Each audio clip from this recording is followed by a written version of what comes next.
देखिए, आज मेरे मित्र अर्नब गोस्वामी जो कि रिपब्लिक टीवी और रिपब्लिक भारत चलाते हैं, उनको रायगढ़ पुलिस ने गिरफ्तार किया है। और उनको गिरफ्तार किया है धारा 306 के तहत इंडियन पीनल कोड की। धारा 306 जो है वो निर्धारित करती है कि किसी ने अगर किसी आत्महत्या को बल दिया, मदद किया या उसमें भाग लिया, तो आप लोगों को याद होगा कुछ महीने पहले यही मेरे मित्र अर्नब गोस्वामी चीख चिल्ला रहे थे रिया चक्रवर्ती को लेके कि रिया चक्रवर्ती ने सुशांत सिंह राजपूत की जो हत्या, आत्महत्या जो भी रही, उसको लेकर के रिया चक्रवर्ती ने बहुत बड़ा रोल प्ले किया। यही कह रहे थे हमारे मित्र अर्नब गोस्वामी।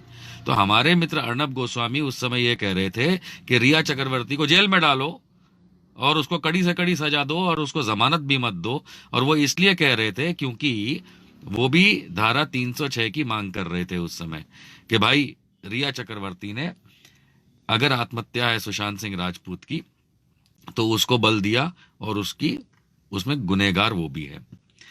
अब निकल के ये आता है जो कि हम लोगों को पहले से पता है कि जब रिपब्लिक टीवी के स्टूडियो बन रहे थे तब एक आर्किटेक्ट ने उनकी बड़ी मदद की थी और काम किया था उनके लिए।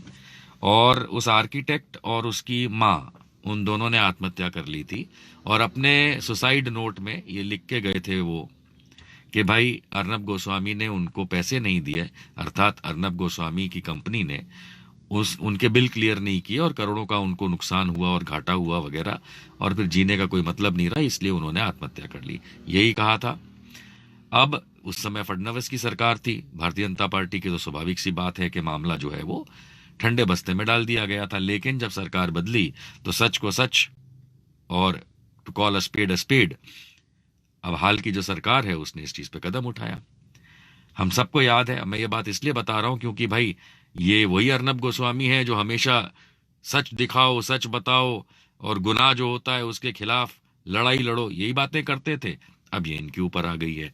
जो टीआरपी स्कैम है वो तो एक अलग चीज है, लेकिन ये जो पूरा का पूरा मामला है भैया, वो ये है कि एक आर्किटेक्ट जिन्होंने रिपब्लिक के स्टूडियो जो बने थे उस समय जो अपना काम करके दिया था उसकी बिलिंग के मुताबिक, उस आर्किटेक्ट का कहना यह था कि इन्होंने पैसे नहीं वापस किए, पैसे दिए नहीं इनको, और उसको करोड़ों का नुकसान हुआ, इसलिए उसने आत्महत्या करी। उसने यानी कि आर्किटेक्ट ने और उसकी मां ने, दोनों ने आत्महत्या करी और सुसाइड नोट में ये लिखा कि अर्नब गोस्वामी जिम्मेदार है, उसकी वजह से ये हुआ। तो आज जो भारतीय दंड संहिता जिसको कहते हैं आईपीसी, इंडियन पीनल कोड, उसकी जो धारा 306 है जिसमें अबेटमेंट ऑफ सुसाइड होता है, यानी कि साथ देना और इंस्टिगेट करना इत्यादि, उसके तहत 306 में इनको अरेस्ट किया रायगढ़ पुलिस ने। याद रहे कि ये जो धारा है 306, ये नॉन कंपाउंडेबल है, कॉग्निजेबल है और नॉन बेलेबल है। इसका मतलब ये होता है कि जो कोर्ट है वो इस पे संज्ञान लेगी लिखते ही। उसमें वो चॉइस नहीं है कि हम माने या ना माने, पहली बात तो चॉइस नहीं है। तो कोर्ट में जब मामला जाता है तो इसमें संज्ञान लेगी 306 में। तो अर्नब गोस्वामी उसमें है। नॉन कंपाउंडेबल का मतलब ये होता है कि इसका बाहर सेटलमेंट नहीं होगा। ये उन गुनाहों में से नहीं है जो बाहर सेटलमेंट हो जाए कि भैया चलिए दोनों पार्टी आपस में मिल गई, नहीं, ऐसा नहीं होगा। और तीसरा बात है कि ये नॉन बेलेबल ऑफेंस की कैटेगरी में आता है, यानी कि इसमें जमानत नहीं मिलती।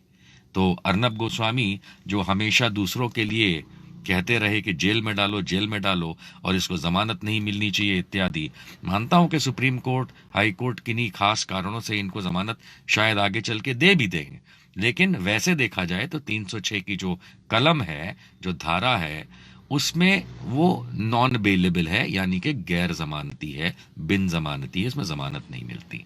इसमें सजा का जो प्रावधान है वो 306 में वो अप टू 10 ईयर्स ऑफ प्रिजनमेंट है, यानी कि 10 साल तक की जेल हो सकती है और साथ में फाइन है। अब स्वाभाविक बात है जो फाइन या पेनल्टी लगती है रुपए में, वो किन को दी जाती, किन मतलब नजदीकी रिश्तेदार जो होता है, इस मामले में जो आर्किटेक्ट है उनकी बीवी, उनको जो भी फाइन अगर ये कोर्ट लगाता है आगे चल के तो उनको मिलता है। लेकिन 10 साल तक की, अब ये जरूरी नहीं कि 10 साल की ही हो, लेकिन 10 साल तक की सजा अर्नब गोस्वामी को इस मामले में हो सकती है, जेल की। तो अब ये देखने का रहेगा कि भैया जो व्यक्ति दूसरों के लिए सुशांत सिंह राजपूत केस में इतना हल्ला मचाता था कि भाई अबेटमेंट ऑफ क्राइम में रिया चक्रवर्ती को अंदर लो, आज अबेटमेंट ऑफ सुसाइड में खुद भाई साहब इस समय आप जानते हैं कहाँ है।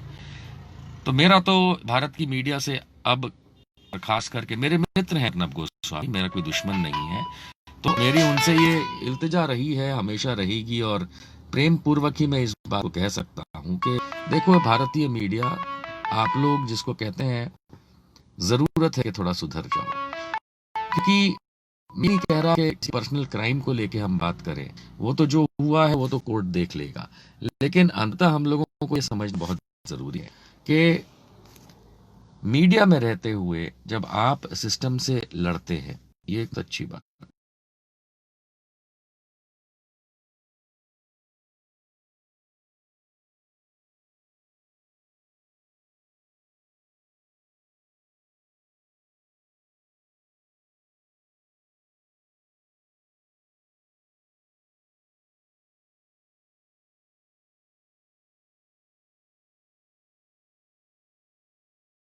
तो टीआरपी स्कैम में तो फिर जो होगा देखा जाएगा, लेकिन इस समय अर्नब गोस्वामी को रायगढ़ पुलिस महाराष्ट्र की पकड़ के ले गई है सुबह 8 बजे के आसपास। अच्छा, एक बात और निकल के आई कि वो ये कह रहे हैं और उनकी बीवी ये कह रही हैं, सब लोग को मतलब उनकी वाइफ से तो हमें कोई परेशानी होनी भी नहीं चाहिए, ना बेटे से, लेकिन सब लोग ये कह रहे हैं रिपब्लिक टीवी वाले कि उनके साथ असॉल्ट हुआ, उनके साथ मारपीट हुई। वीडियो सामने आए हैं, तो मैंने भी ये देखा कि पुलिस वालों ने अर्नब गोस्वामी को कई बार कहा, मैंने शेयर भी किया है, कई बार कहा कि आप साथ में चलेंगे, आप साथ में चलेंगे, लेकिन वो तैयार नहीं हो रहे थे। तो स्वाभाविक सी बात है कि आम भारत के अंदर जब आप देखते हैं, है ना, कि अगर कोई भी अक्यूज्ड जिस पे आरोप है, अगर वो नहीं साथ देता है कानून का या पुलिस का, तो पुलिस उठा के ले जाती है। तो जहां तक असॉल्ट की बात है, असॉल्ट तो नहीं दिखा उसके अंदर। हाँ, हाथ पकड़ के ले जाना, घसीटना, ये तो होता ही है, क्योंकि भैया ये आम बात है, आम भारतीय को तो डंडे पड़ते हैं, लठ मार के ले जाया जाता है, इनको लाठी वाठी तो मारी नहीं गई है, लेकिन फिर भी पकड़ के तो ले जाएंगे, साथ नहीं देंगे। तो मेरा कहना यह है अर्नब कि पर्सनली एज अ पर्सन मैं चाहूंगा कि तुमको न्याय मिले, और तुमको न्याय मिले का मतलब है उस आर्किटेक्ट को भी न्याय मिले, क्योंकि ये तो हम कानून फॉलो करते हैं, संविधान फॉलो करते हैं। लेकिन एक बात बड़ी साफ है कि आज धारा 306 इंडियन पिनल कोड के तहत अर्नब गोस्वामी को रायगढ़ पुलिस ले गई है abetment of crime in suicide के लिए, जिसमें 10 साल तक की सजा हो सकती है। नॉन बेलेबल होता है ऑफेंस, कोर्ट को संज्ञान लेना पड़ता है, जमानत इसमें शायद ना भी मिले। देखें आगे क्या होता है, और सबको मेरी शुभकामनाएं। मीडिया थोड़ा सा भारतीय बन जाओ।